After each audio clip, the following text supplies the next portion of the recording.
Christ is risen. Hallelujah. Very good. We came here to celebrate this great feast of the Lord's resurrection. And hopefully, He will be alive and resurrected also in our lives. So, let us clap for the Lord.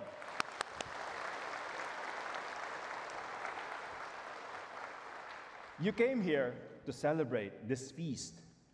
But today, you came here also to receive the mission of Easter morning. Okay? Are you ready for that? Yes or no? How about the others? Yes. Anyway, let us focus today on Mary. She will teach us things that we have to do in our lives. First, we have to refocus our lives. Mary was grieving because of the death of Jesus, of course, understandably. And that's why she went early in the morning to bring the ointment that they prepared. But he did not see Jesus as the stone of the tomb was rolled away. She was grieving, and then there's no body of Jesus there. So the more her emotion went up. So she ran and did not actually go in. So she jumped on the conclusion that the Lord was stolen. And so she ran towards Peter and the beloved disciple of Jesus. Now, refocus. We need to refocus our lives. To focus your attention not on your present situation, but your salvation. Yes, we have different struggles, difficulty, hardship in our lives. But that is not why Jesus came. Born, suffered, died, and resurrected. To give us another perspective in life, salvation. He did not come just to show His power. No. He came in order to give us example on how to go about the difficulties and challenges of our lives. So we could find an inspiration, a way to live in this broken world. He is the way, the truth, and the life. It is at times overwhelming, the problems, the difficulty that we are having. When the world is pulling you down, look up. The inspiration of Jesus. He did not stay in the tomb. The tomb cannot contain Him because He's more powerful than death. In the darkness of your life, know that there is light after darkness.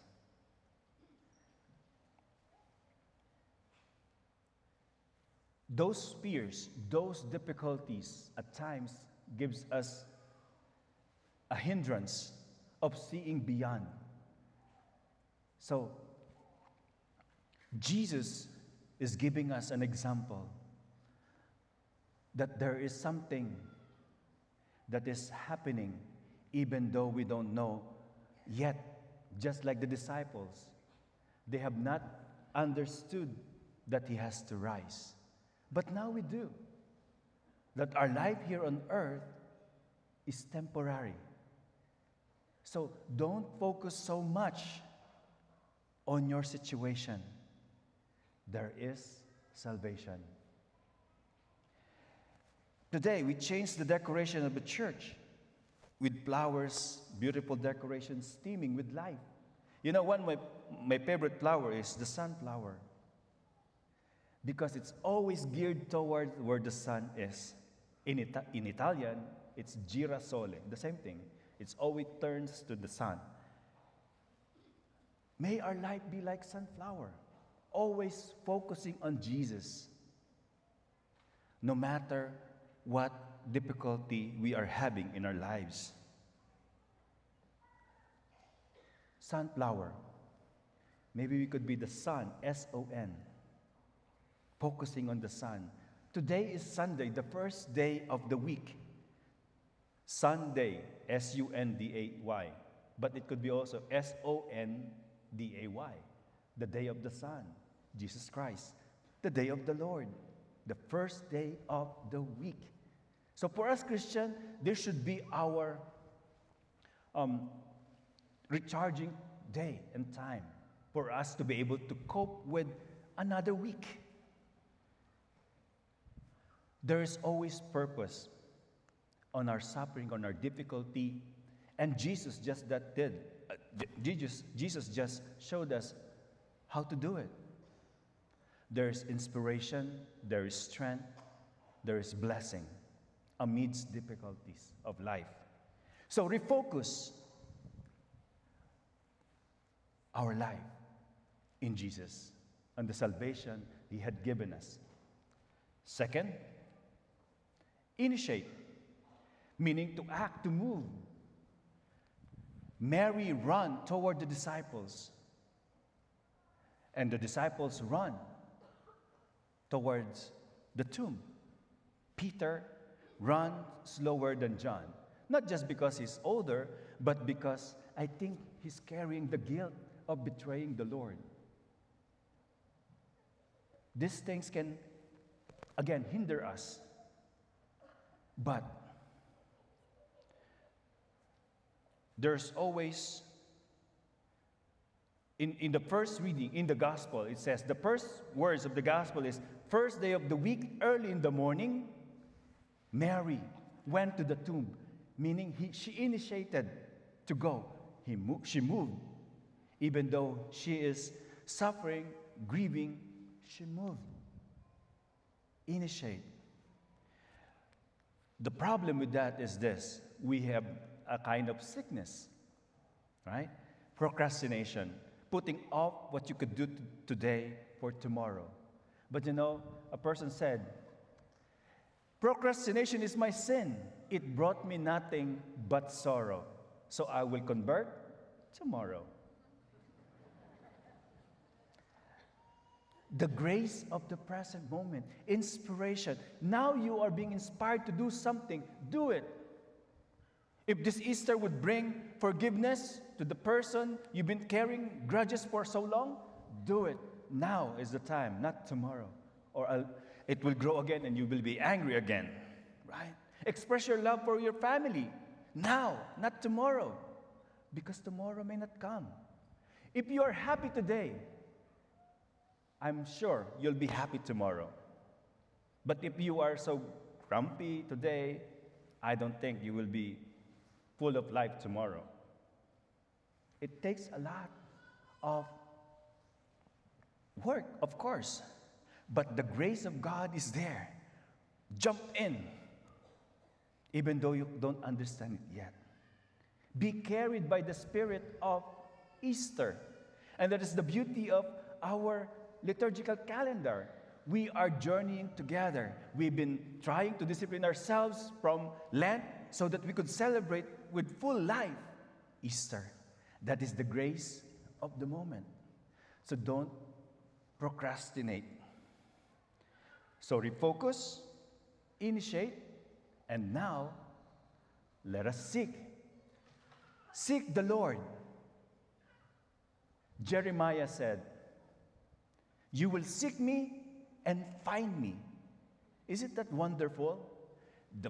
Because God that you are seeking is actually seeking for you. He's just waiting for you. He's always there. But at times, we are not the one there where God is.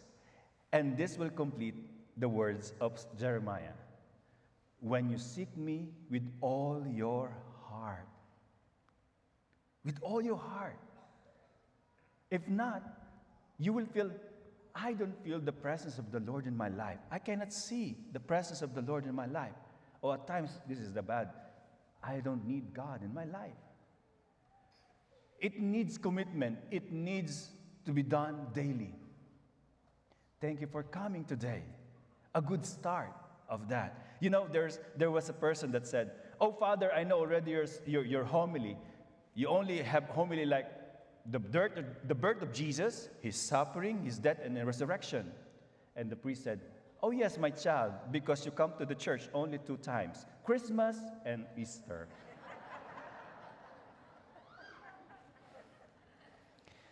But you have to make an effort, okay? You have to make an effort to do things better in your life so that God will be present in your life.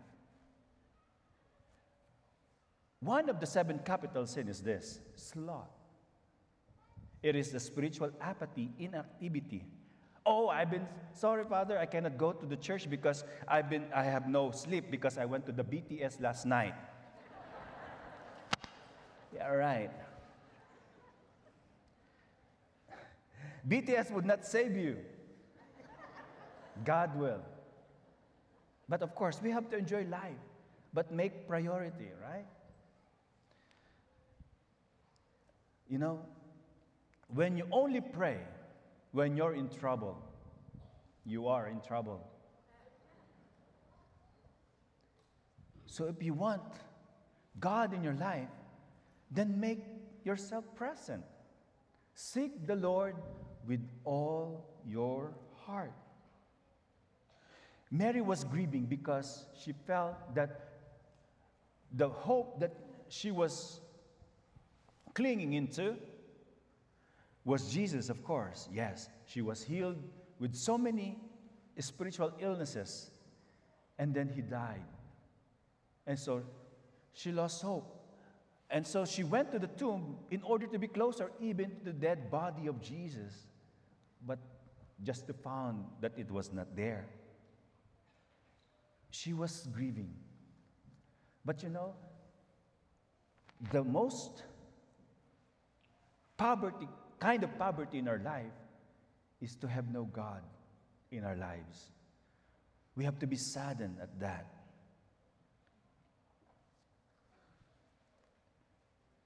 Refocus, initiate, seek the Lord, and evangelize. To proclaim the good news, we have to be the one carrying the good news.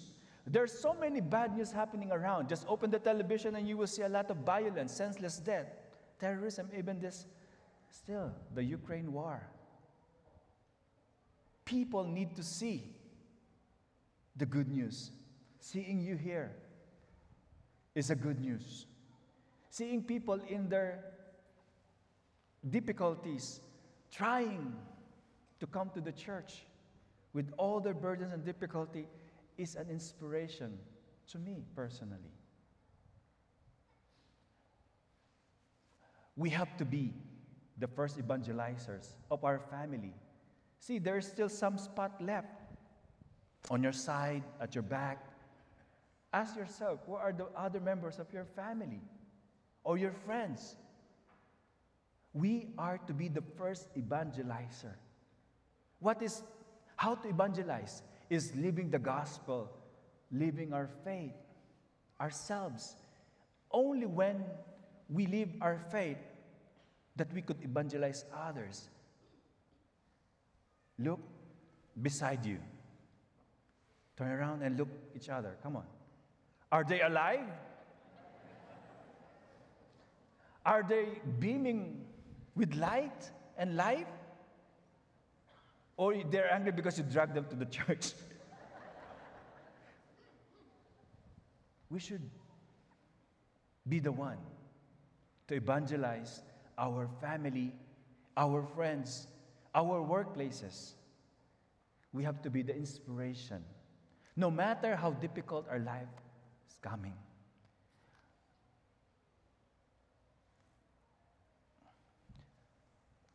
"2,000 years ago, if Peter and the other disciples have not evangelized from the Holy Land, as we have heard in the first reading, we have no reason to celebrate today. It is because of their sacrifices, their life example, that we're able to have something that we could celebrate about, something to cling on in our lives. This is the good news. People need to hear that. Treat others not as bad as they are, but as good as you are. You have been blessed with a lot of things. We are so fortunate to be here. So we have no reason not to be grateful. No matter what you are undergoing, you are still blessed. And that is the reason to share the good news to others. We've been saved.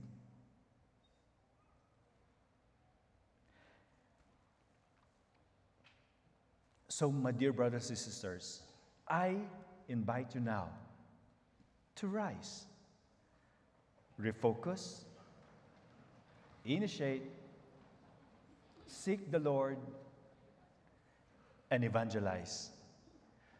May your standing today means commitment to that, so that we could celebrate this Easter season with life and love.